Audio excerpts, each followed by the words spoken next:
Friends, शादियों का season चल रहा है और बारात पे और बड़े बड़े डिनर्स पे ये रेसिपी ज़रूर बनाई जाती है, क्योंकि फ्रेंड्स इस रेसिपी की बहुत ज़्यादा डिमांड होती है और ये बहुत ही मज़ेदार और टेस्टी बनती है। जी हाँ फ्रेंड्स, आज जो रेसिपी मैं आपके साथ शेयर करी है वो है जी नरगिसी कोफ्ते, जो बहुत ही आसानी से घर में भी तैयार हो जाते हैं। अगर आप इस रेसिपी को स्टेप बाय स्टेप देखेंगे तो आप भी मज़ेदार और टेस्टी और परफेक्ट जो है नरगिसी कोफ्ते बना सकेंगे। तो हम इस रेसिपी को जल्दी से बनाना शुरू करते हैं। इस रेसिपी को लाइक और शेयर करें। मेरे चैनल शमा स्टेसिस फूड्स को सब्सक्राइब करना मत भूलिएगा। आइए हम इस रेसिपी को बनाना शुरू करते हैं। तो फ्रेंड, परफेक्ट कोफ्ते बनाने के लिए इन चीज़ों को हम ब्लेंड कर लेंगे। एक टमाटर, एक प्याज, एक अदरक और 5 से 6 आपने गार्लिक क्लोव्स लेने हैं। 15 जो है आपने हरी मिर्चें लेनी है। इनको ब्लेंड कर लेना है हाफ कप पानी में अच्छी तरह से। उसको ब्लेंड करने के बाद आपने क्या करना है, इसको अच्छी तरह से निचोड़ लेना है। ब्लेंड करने के लिए आप छोटे छोटे इनके पीसेस ज़रूर कीजिएगा। तो फ्रेंड्स, जल्दी से मेरे चैनल को सब्सक्राइब ज़रूर कर लीजिए और इसे लाइक और शेयर करें। तो यहाँ पर इसको मैं ब्लेंड कर लूँगी, उसे स्क्वीज़ कर लूँगी, निचोड़ लूँगी। तो यहाँ मैंने लिया है 1 किलो कीमा और इसमें निचोड़ा हुआ मसाला ऐड कर देंगे और इसके अंदर हम ऐड करेंगे 1 tablespoon salt, 1 tablespoon red chilli powder और हाफ टेबलस्पून आपने इसमें कोरिएंडर या धनिया पाउडर ऐड करें। 1 टीस्पून जो आपने है इसमें क्यूमन पाउडर ऐड करना है। गरम मसाला 1 टीस्पून ऐड करना है। कसूरी मेथी 1 टेबलस्पून, कश्मीरी लाल मिर्च भी हाफ टीस्पून लेनी है, हल्दी भी हाफ टीस्पून लेनी है। और उन सारे मसालों को अच्छी तरह से आपने इसमें मिक्स कर देना है। एक डो की शक्ल में आपने इसको ले आना है। तो आप ये देख सकते हैं कि ये कीमा बिल्कुल खुश्क है, इसमें बिल्कुल पानी नहीं, ऐसा ही आपके पास होना चाहिए, पानी वाला नहीं होना चाहिए, वरना कोफ्ते जो है वो ख़राब हो जाते हैं, टूट जाते हैं। तो इनको आप मिक्स कर लें और थोड़ी देर के लिए रख दें, 15 मिनट के लिए।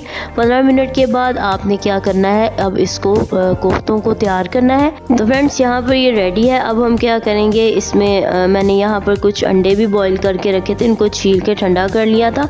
अब यहाँ पर मैं सिंपल कोफ्ते तैयार करूँगी पहले, ताकि चेक कर सकूँ कि ये कीमा परफेक्ट है। ये परफेक्ट है कीमा, क्योंकि ये बिल्कुल नहीं टूट रहा ना बिखर रहा है। तो अब मैं 2 कोफ्ते तैयार करने के बाद अब मैं आपको एग वाला कोफ्ता दिखाती हूँ। पहले इस तरह से हाथ पर कीमे को फैला लें पूरे हथेली पे और इसके ऊपर अंडा रख दें और उसके ऊपर दोबारा से आपने कीमा रखना है और उसको अच्छी तरह से कवर कर देना है। फ्रेंड्स, इसमें जो है वो ये टूटता है तो आप पानी से भी इसको सेट कर सकते हैं, इसके क्रैक्स को बंद कर सकते हैं। तो यहाँ पर मैं पानी यूज़ कर रही हूँ। इस तरह से ये होगा कि कोफ्ते टूटेंगे नहीं और मज़बूत बनेंगे और बिखरेंगे नहीं जब हम इसे पकाएंगे।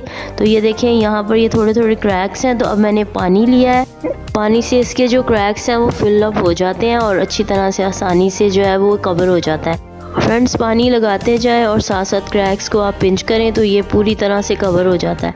तो इस तरह से इसी मेथड से आपने जो है वो सारे कोफ्ते बना लेने हैं। तो कुछ मैंने जो है अंडे वाले बनाए हैं, मतलब 6 से 7, और कुछ जो है सिंपल वाले बनाए हैं। तो इसी तरह से आप भी बना सकते हैं। अगर आप ज़्यादा अंडों वाले बनाने चाहते हैं तो आप बना सकते हैं। तो इस तरह से आप इसे बनाते जाएँ और रखते जाएँ। तो फ्रेंड, इन टिप्स को आप याद रखेंगे तो आप परफेक्ट जो है वो नरगिसी कोफ्ते जो है वो बना सकते हैं। तो यहाँ पर मैंने इनको अच्छी तरह से तैयार कर लिया, सारे रेडी हैं। अब इनको फ्रीज़र में रख देंगे 15 मिनट के लिए, ताकि ये स्टेबल हो जाए।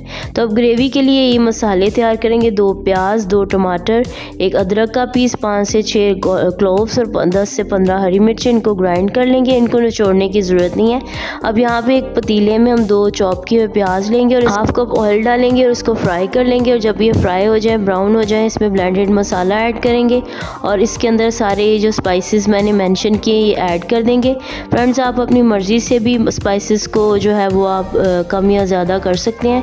और इन सारे स्पाइसेस को ऐड करने के बाद आपने इनको अच्छी तरह से रोस्ट कर लेना है इसी पानी में, जो ब्लेंडेड मसाले के अंदर पानी था।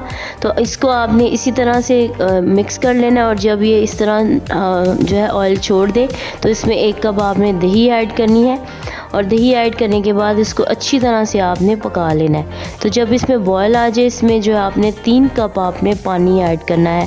फ्रेंड्स, यहाँ पर मेरे पास कप छोटे थे इसलिए मैंने 3 कप ऐड किए हैं। आप चाहें तो 2 कप भी ऐड कर सकते हैं अगर आपके पास आपका जार बड़ा है। तो इनको ऐड करने के बाद इसका बॉयल होने का वेट करेंगे।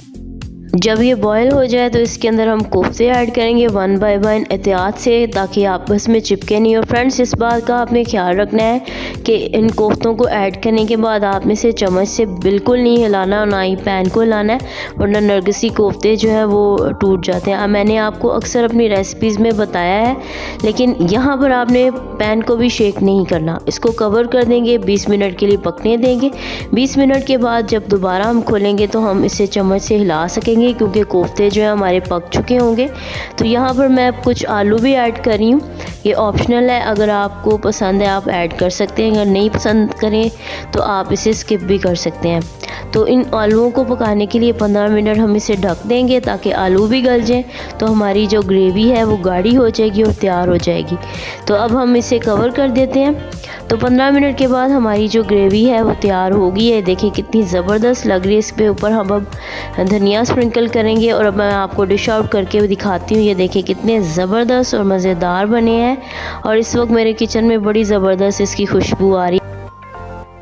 इसको आप नान के साथ या रोटी के साथ या चावलों के साथ सर्व करें। मैं तो इसे चावलों के साथ सर्व कर रही हूँ, और थोड़ा सा रायता भी मैंने बनाया है, तो इससे इसका टेस्ट और भी दुबाला हो जाता है। तो अब मैं आपको काट के दिखाती हूँ कितने ज़बरदस्त और मज़ेदार बने हैं, बिल्कुल नहीं टूटे हैं। तो ये देखिए कितने ज़बरदस्त नरगिसी कोफ्ते बने हैं, और ये आप जब बनाएंगे तो आपके फ्रेंड, आपकी फैमिली लाजवाब हो जाएंगे। तो फ्रेंड्स, अगर आपको ये रेसिपी अच्छी लगी है तो इसे लाइक और शेयर करें, और एक कमेंट करके आप मुझे ज़रूर बताइएगा कि आपको ये रेसिपी कैसी लगी। और सबसे इम्पॉर्टेंट बात, मेरे चैनल शमास डिलीशियस फूड्स को सब्सक्राइब करना मत भूलिएगा, क्योंकि मेरी आने वाली रेसिपीज़ और भी मज़ेदार और डिलीशियस हैं। बस जल्दी से मेरे चैनल को सब्सक्राइब कर लें और रेसिपी को लाइक और शेयर ज़रूर कीजिएगा। Thank you for watching. Bye bye.